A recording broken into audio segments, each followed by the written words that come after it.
食べてない。何何？いや食べるの？何ご飯？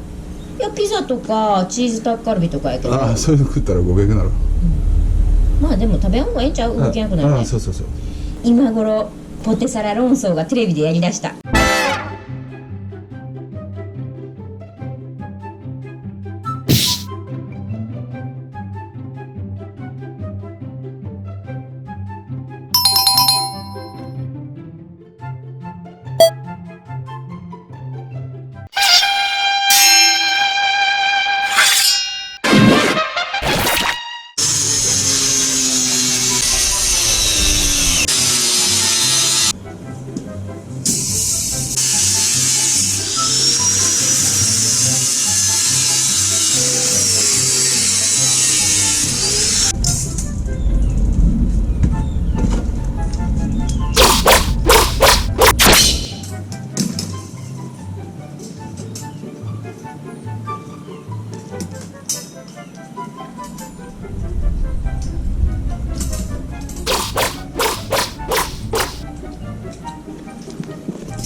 モルタルはこのポルトランドセメント25キロに対して砂が3つ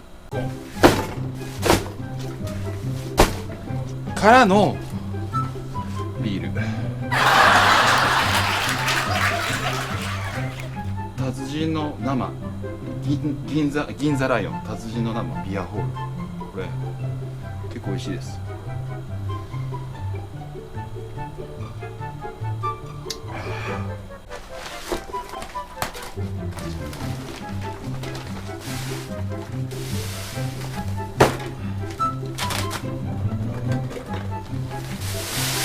でこれ 8.8 リッター9リッターぐらいなんで倍で18リッター。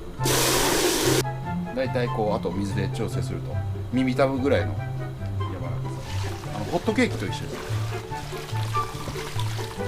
これもやばいね、雨降ってきちゃって、これもでもやめるわけにいかないからやります。